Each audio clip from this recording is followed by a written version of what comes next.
Do you know, I feel a little bit sad saying goodbye to this year, Claire McColgan, because what a year we have had in Liverpool. How are you feeling about it all now in hindsight? I wish it was this time last year, I think. You know, we were planning Eurovision, but obviously it's been an incredible year for the city.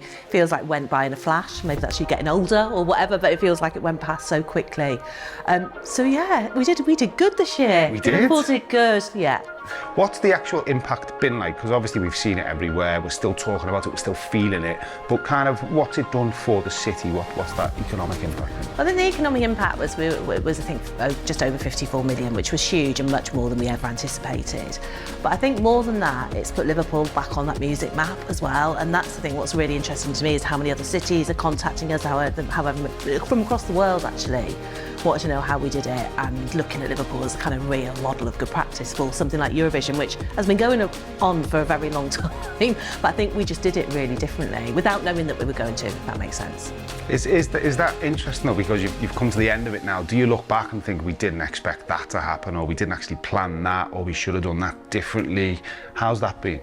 I think Eurovision for me was like the pinnacle of everything we've done, so it wasn't like, I wasn't nervous about it in any way, because one, you're working with the BBC and they're generally always going to put on a big show, and actually they were responsible for the show in the arena.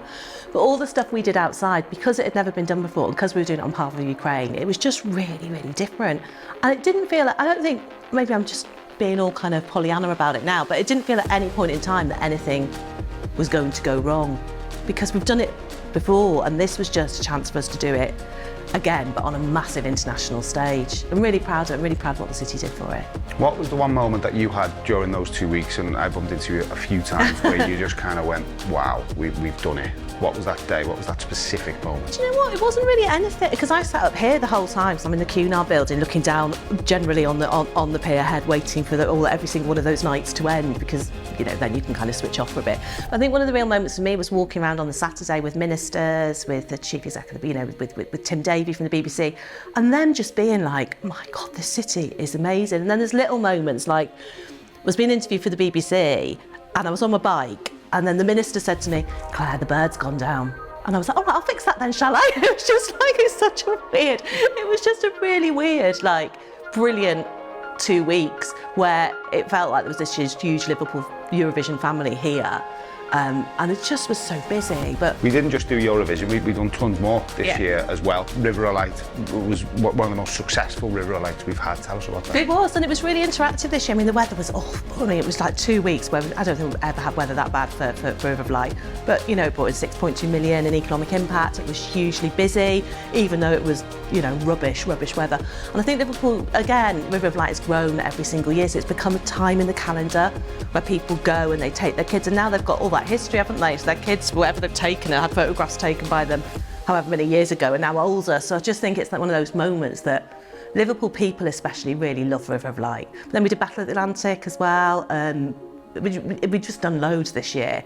Obviously all of it slightly less, profile than Eurovision, but there's been loads going on. 2024, how are we looking? Because obviously we haven't got that big moment in the middle of the year, but what else have we got? Are you kind of fighting to get us a big moment? How are you? We're kind of we're not fighting to get big moments, because I think what's different about Liverpool now is they come to us.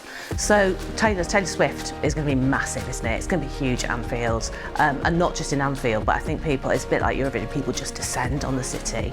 So we're planning some really lovely stuff around that. There's something great with ships. Back to the Mersey, back to ships or boats. I think these are definitely big ships. So there's lots of different things happening. River of Light will be back again next year, and there's a few kind of real magic moments that are very different, but I can't actually say them. Lunar New Year, we've got Lunar New Year, which replaces kind of Chinese New Year, but for longer. And kind of in more different places around the city, so people can really enjoy it. So there is absolutely loads going on. But what's really good about it now is people come to us. So Taylor Swift performing at Anfield is just brilliant. It's brilliant for Liverpool, and it'll be incredible for the whole city, even if you don't like Taylor. We all love Taylor. What will it be like in May in Sweden? for Eurovision, because I'm going to be watching that thinking, they robbed that idea, they robbed this. What's it going to be like watching that ceremony and that Well, I event think sequence? it's more about, because the event's done by the broadcaster, so it will feel like a Eurovision. What you won't get, I think, is the stuff where everyone came here, and we had 2 weeks, didn't we, where everyone saw lots of different things in the city and the education community programme. I think they are doing that. I mean, we're going over for the handover in the end of January, where Mayor Rotherham will hand over our key to Malmo, and it'll be really interesting to see what they're doing that's extra as well, because we did set a bar, we did it very differently, and I think the EBU are really keen that carries on, and maybe, who knows, the UK might win it. Ollie Alexander. Ollie Alexander. Which means it could be coming back to the UK and Liverpool if she has anything to do with it. Yeah, I'm not sure whether we're allowed to. I don't know what the rules are. Yeah, we I've got to find out, haven't I? We need to check them. Just finally, as we say goodbye to this mammoth epic year in Liverpool, what's your message to the people? The message is that, you know, things are surprising, aren't they? And I think that's what's really great about Liverpool. It's constantly surprising. So Eurovision came out of nowhere for us to deliver on behalf of Ukraine. And I think what we need to do over the next kind of 5 years is work out a proper event plan, what we're doing, what happens with Euros 2030, which I know sounds quite a long way away. But it's the anniversary of the rocket. It's the first time that passengers left on a railway. I mean, it's hugely international. So there's just loads of kind of moments over the next 5 years that we need to work through and really kind of supersise them. Well, listen, congrats to you and all the team, an incredible year, good rest, well-deserved rest this Christmas. Claire McColgan, Director of Culture at Liverpool. Thank you.